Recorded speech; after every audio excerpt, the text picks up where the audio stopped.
आज के वीडियो में हम आपको बताने वाले हैं फार्मास्यूटिकल जूरिस्प्रूडेंस के कुछ अगले प्रश्न जो कि हम उस वीडियो में नहीं करा पाए थे। तो इस वीडियो में हम देखेंगे उन क्वेश्चनों को। तो इसमें पूछा गया है schedule 2 which list of drug to be used to be sold on prescription only belong to. तो पूछा गया है कि शेड्यूल कौन सा है वो जिसमें लिस्टेड ड्रग जो होती हैं वो सिर्फ प्रिस्क्रिप्शन ओनली पर सोल्ड की जाती हैं। तो ऑप्शन ए है शेड्यूल एल, या फिर बी है शेड्यूल डब्ल्यू, या फिर सी है शेड्यूल एक्स, और या फिर डी है शेड्यूल एम। चलिए, तो इसका राइट आंसर है ऑप्शन ए शेड्यूल एल की जो ड्रग होती हैं वो विदाउट प्रिस्क्रिप्शन सोल्ड नहीं की जाती हैं। तो दोस्त अगला क्वेश्चन इसमें पूछा गया है, क्या पूछा है इसमें अगले क्वेश्चन में? इसमें पूछा है schedule B of the drug and cosmetic act 1940 is related to. तो शेड्यूल जो बी है और ड्रग एंड कॉस्मेटिक एक्ट 1940 जो है वो रिलेटेड है किससे? ऑप्शन ए है rate of fee for test and analysis, B है लाइफ पीरियड ऑफ ड्रग की लाइफ पीरियड के बारे में, या फिर option C standard of cosmetic, या फिर D list of prescription drug. तो option A is the right answer, यानी कि rate of fee for test and analysis is the correct answer. चलिए दोस्त, अगला क्वेश्चन है, इसमें पूछा गया है symbol X R A important labelling requirement of schedule drugs. तो एक्स आर जो important labelling requirement of schedule drug पूछा गया, तो कौन सा वो शेड्यूल है जिसमें इंपॉर्टेंट लेबलिंग होती है सिंबल की? ऑप्शन ए के, या फिर बी है वाई, या फिर सी है एक्स, या फिर डी है पी। कौन से शेड्यूल की होती है वो ड्रग बताइएगा? तो option C is the right answer, यानी कि एक्स में है शेड्यूल एक्स की जो ड्रग हैं वो लेबलिंग की जाती हैं। तो option S C is the right answer. चलिए दोस्त, अगला क्वेश्चन इसमें पूछा गया है द नारकोटिक ड्रग, ठीक है, नारकोटिक जो ड्रग होती हैं एंड पिसाइकोट्रोपिक सब्सटेंस, और जो पिसाइकोट्रोपिक जो सब्सटेंस होते हैं, एक्ट वाज पास्ड इन, ये जो है एक्ट वो कब पास हुआ था? 1945 में, 1985 में सॉरी, या फिर बी 1963 में, या फिर सी 1940 में, या फिर डी जो है 1938 में। तो ये एक्ट जो है कब पास हुआ था? तो ये एक्ट जो है ये 1985 में पास हुआ था, यानी कि option A is the right answer. चलिए दोस्त, अगला क्वेश्चन इसमें पूछा गया sera vaccine and toxin come under schedule. Sera जो वैक्सीन होती है एंड टॉक्सिन्स जो होते हैं वो कम अंडर शेड्यूल किस शेड्यूल में आते हैं, ये पूछा गया है। तो ऑप्शन ए है ओ, बी है पी, और सी है both options A and B, और डी है सी। तो शेड्यूल ओ में, या शेड्यूल पी में, या फिर शेड्यूल ए एंड बी, यानी कि ऑप्शन ए एंड बी में, या फिर शेड्यूल सी में। तो कौन सा ऑप्शन सही होगा, कौन सा शेड्यूल में आएंगे? तो ये जो ड्रग होती हैं वो option C is the right answer, यानी कि option D is the right answer. ये शेड्यूल सी में आती हैं, तो schedule C is the right answer. चलिए दोस्तों, अगले क्वेश्चन में इसमें पूछा गया है for the manufacturing of cosmetic licence, ठीक है, इज जनरेटेड इन, ठीक है, जो मैन्युफैक्चरिंग ऑफ कॉस्मेटिक जो है वो वाला लाइसेंस जो है वो जनरेट कब हुआ था, ये पूछा गया है। तो ऑप्शन ए है फॉर्म 25C, या फिर फॉर्म 20D, या फिर फॉर्म 204, या फिर फॉर्म 32। तो किस में कौन सा ऑप्शन सही होगा, ए बी सी डी में से? तो आप बताइएगा ज़रा।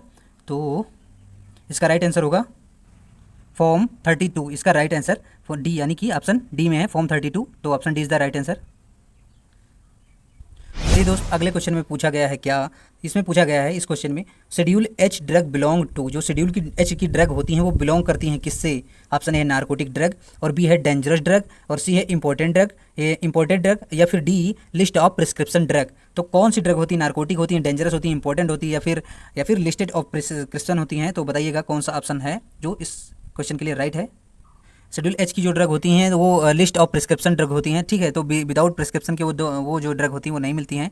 लिस्ट ऑफ प्रिस्क्रिप्शन पर जो ड्रग प्रिस्क्रिप्शन पर जो डिस्क्राइब होती हैं या फिर लिखित होती हैं उन ड्रगों को शेड्यूल एच में रखा गया है, यानी कि शेड्यूल एच ड्रग जो होती हैं लिस्टेड होती हैं प्रिस्क्रिप्शन पर। तो option D is the right answer. चलिए दोस्त, ये क्वेश्चन आया है, इसमें क्या पूछा गया है द मेडिकल टर्मिनेशन ऑफ, ठीक है, मेडिकल टर्म में of pregnancy in the certain case are carried only by under medical termination of pregnancy act 1971। तो इसमें पूछा गया है कि जो प्रेगनेंसी सर्टेन आर केसेस जो होते हैं आर कैरीड ओनली बाई किसके द्वारा की जाते हैं? Under medical termination of pregnancy act 1971 के द्वारा। तो किसके द्वारा किए जाते हैं? एनी डॉक्टर के द्वारा, या फिर एनी फिजिशियन के द्वारा, या फिर ऑप्शन सी है registered medical practitioner for this purpose, या फिर डी जो है रजिस्टर्ड फार्मासिस्ट के द्वारा। तो कौन से हैं जो मतलब प्रेगनेंसीज के जो केसेस होते हैं वो कैरी करते हैं? तो बताइएगा। तो कौन होगा? Option C is the right answer, यानी कि registered medical practitioner for this purpose, यानी कि जो प्रेगनेंसी के लिए या फिर जो भी रिलेटेड होता है गायनोलॉजी या फिर जो भी है वो करता है ये सब, यानी कि प्रेगनेंसी से रिलेटेड जो केसेस होते हैं वो सॉल्व करता है, यानी कि option C is the right answer, registered medical practitioner for this purpose. चलिए दोस्त, अगला क्वेश्चन है, इसमें पूछा गया है the life period of drug is dealt in, यानी कि लाइफ पीरियड जो ड्रग का होता है वो डिल्ट होता है इन, यानी कि शेड्यूल क्यू में या फिर शेड्यूल पी में या फिर शेड्यूल एम में या शेड्यूल एन में। लाइफ पीरियड जो होता है ड्रग का वो डिल्ट होता है किस में? शेड्यूल में, शेड्यूल क्यू में या शेड्यूल पी में या फिर शेड्यूल एम में या फिर शेड्यूल एन में। तो किस ऑप्शन, कौन सा ऑप्शन जो है इस क्वेश्चन के लिए सफिशिएंट होगा, यानी कि राइट होगा? तो बताइएगा आंसर। तो schedule P is the right answer, यानी कि शेड्यूल पी जो होता है वो उसमें सर्टेन होती हैं जो ड्रग का लाइफ पीरियड होता है वो बताया गया होता है, तो option B is the right answer. चलिए दोस्त, अगले क्वेश्चन में पूछा गया है the drug and cosmetic act was passed in, यानी कि जो ड्रग एंड कॉस्मेटिक एक्ट है वो पास कब हुआ है? ये क्वेश्चन बार बार रिपीट हो रहा है इसके, यानी कि बहुत ज़्यादा इंपॉर्टेंट ये क्वेश्चन है। ऑप्शन ए है 1940, बी है 1945, ऑप्शन सी है 1947, ऑप्शन डी है 1946। तो ड्रग एंड कॉस्मेटिक एक्ट जो है वो पास कब हुआ था ये बताना है आपको।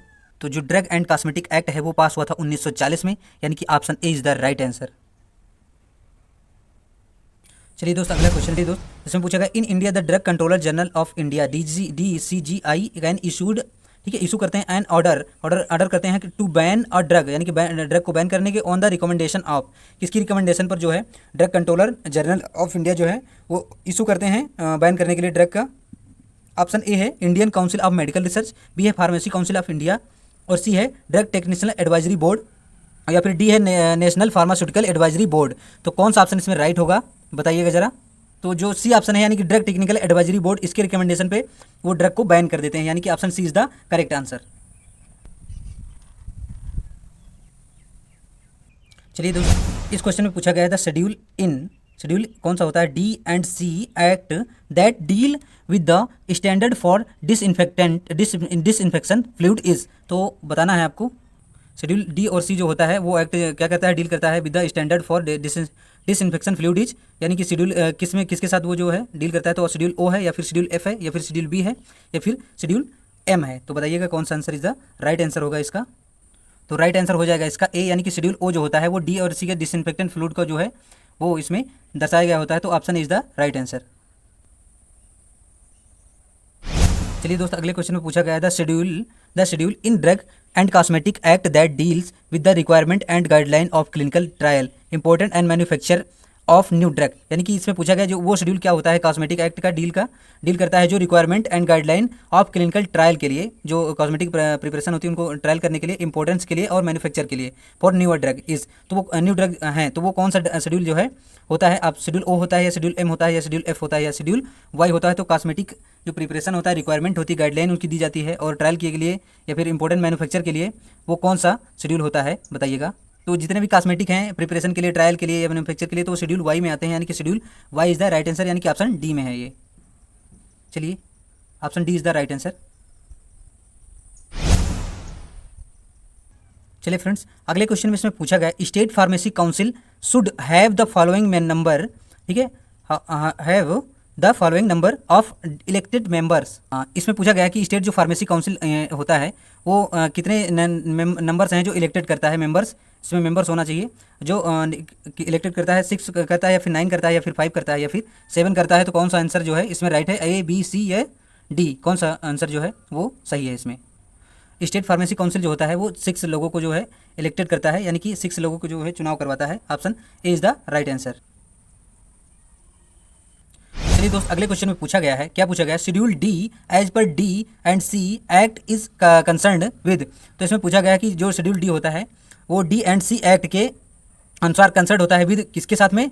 लिस्ट ऑफ ड्रग, यानी कि लिस्ट ऑफ ड्रग जो होती है exempted from the previous of import of drug, यानी कि जो ड्रग होती हैं एग्जेम्प्टेड फॉर द प्रोविजन जो होता है इंपोर्ट करने का उसके अनुसार, उस ड्रग के अनुसार, या फिर डी जो बी है ऑप्शन में डिजीज ऑफ एलिमेंट्स, जो डिजीज के एलिमेंट होते हैं विच अ ड्रग में नॉट पर्पस टू प्रिवेंट और क्योर, यानी कि उनके लिए जो डिजीज एलिमेंट होते हैं जो कि ड्रग में नॉट पर्पस यानी कि प्रिवेंट के लिए होती है ना क्योर के लिए होती हैं। तो इसमें option A is the right answer, यानी कि list of drug exempted from the provision of import of drug.